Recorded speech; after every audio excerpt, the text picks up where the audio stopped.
विज्ञापन 1/2023 प्रकाशित किया था।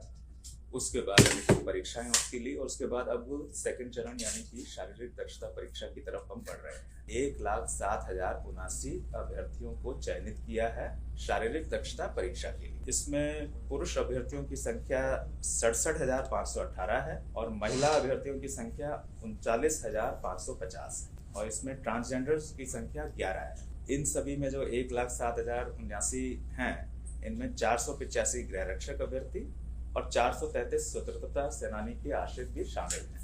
ये सभी सूचनाएं हमारी जो पिछली सूचना प्रकाशित हुई उसमें भी शामिल हैं। अब इन अभ्यर्थियों की शारीरिक दक्षता परीक्षा हम 9 दिसंबर 2024 से प्रारंभ करेंगे और ये 10 मार्च 2025 तक चलेगी, यानी 3 माह की अवधि के लगभग, बल्कि उससे थोड़ा ज्यादा ही समय तक ये परीक्षाएं चलती रहेंगी। और ये परीक्षा हम आयोजित करेंगे शहीद राजेंद्र प्रसाद सिंह राजकीय उच्च विद्यालय गर्दनीबाग में। प्रातः 7 बजे से ये प्रारंभ होगी और शारीरिक परीक्षा और उसके बाद फिर दस्तावेज सत्यापन के साथ ही ये समापन होगा। उसके पुरुष अभ्यर्थियों और महिला अभ्यर्थियों की परीक्षाएं अलग अलग दिन आयोजित की जाएंगी। ऐसा नहीं है कि एक दिन में दोनों को बुलाया जाएगा। एक दिन में पुरुष रहेंगे और पुरुषों की जब संपन्न हो जाएगी उसके बाद महिलाओं को हम बुलाएंगे। एक दिन में पुरुष अभ्यर्थियों को बुलाए जाने वालों की संख्या 1,600 रहेगी और महिलाओं की संख्या 1,400 रहेगी। 1,600 पुरुष अभ्यर्थियों को एक दिन में हम बुलाएंगे, महिला अभ्यर्थियों की संख्या 1,400 रहेगी। परीक्षा में भाग लेने से पहले सभी अभ्यर्थियों को शारीरिक या मानसिक रूप से स्वस्थ होने और जहां जिनके मामले में लागू हो महिलाओं के अनुसार जो है वो गर्भवती ना होने और इनके द्वारा किसी भी प्रकार के उत्तेजक, मादक अथवा प्रतिबंधित दवाओं के सेवन न करने का घोषणा पत्र भी लिया जाएगा। तो इन्हें ये घोषणा पत्र सभी अभ्यर्थियों को समर्पित करना होगा।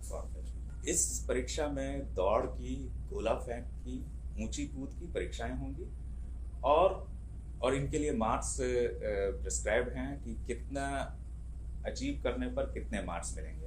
पुरुषों की ऊंचाई और सीने की माप ली जाएगी और महिला अभ्यर्थियों की ऊंचाई और वजन की नाप ली जाएगी। इनके मापदंड सभी प्रकाशित हैं, उनको जो है वो देख लें। और इन सभी इवेंट्स में यानी कि ऊंचाई वगैरह में भी जो मिनिमम मापदंड हैं उनको क्रॉस करने वाले ही सफल माने जाएंगे। दौड़ में, गोला फेंक में और ऊंची कूद में, इन सभी में अलग अलग पास होना होगा।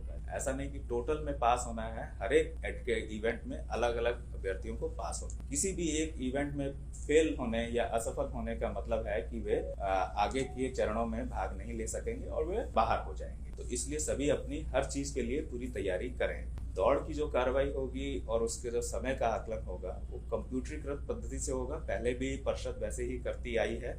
अभ्यर्थियों के पैरों में जो है वो चिप और जो है सेंसर के माध्यम से जो है इनका आकलन किया जाएगा। इसमें मानवीय हस्तक्षेप नहीं है और मानवीय हस्तक्षेप की गुंजाइश भी नहीं है कि उसमें कुछ हल्का फुल्का जो है मैनेज किया जा सके, वैसी कोई पॉसिबिलिटी नहीं है। और समय का आकलन मिनट, समय, सेकंड में, सेकंड के 1000वें स्थान तक आकलन होगा।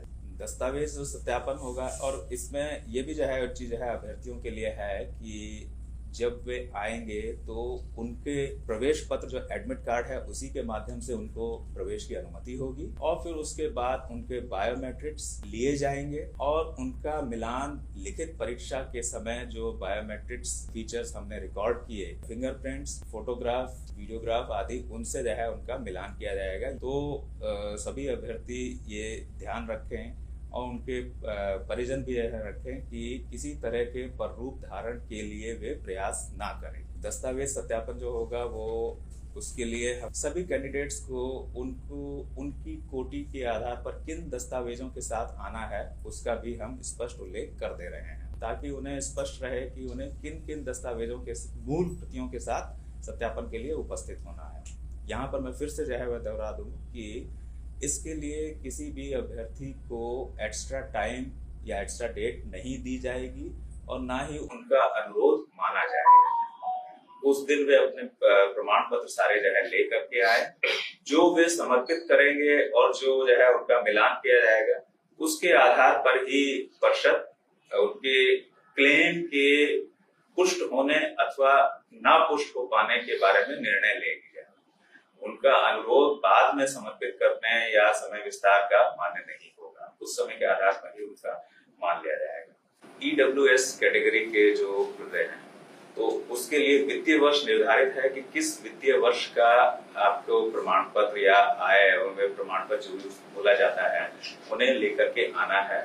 वो हमारे सूचना में प्रकाशित है, उसी अवधि का वो लेकर के आए।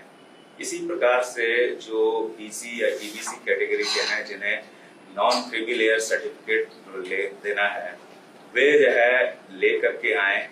उसमें ये भी है कि यदि उनका 1 वर्ष पूर्व की अवधि का निर्गत है, उसकी 1 वर्ष से ज्यादा हो चुकी है अगर, तो उन्हें साथ में एक पत्र होता है 18B, उसमें घोषणा पत्र वो भी देना है।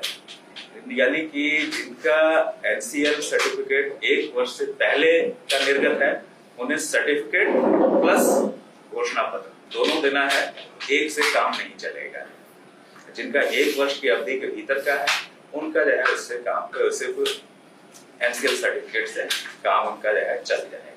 इसी तरह की और भी कई चीजें जो है विवाहित महिलाओं के बारे में वगैरह में वो सब उसमें जो है हमने सूचनाएं विस्तार से दे दी हैं ताकि किसी प्रकार का कोई संशय ना रहे। स्वतंत्रता सेनानी के जो आश्रित हैं उनके बारे में जो है कि परिचय पत्र मात्र मान्य नहीं होगा, एक प्रमाण पत्र दिया जाता है जो क्या जिसका फॉर्मेट वगैरह सब प्रिस्क्राइब है, उसी के आधार पर वो प्रस्तुत करेंगे तभी उनका दावा माना जाएगा।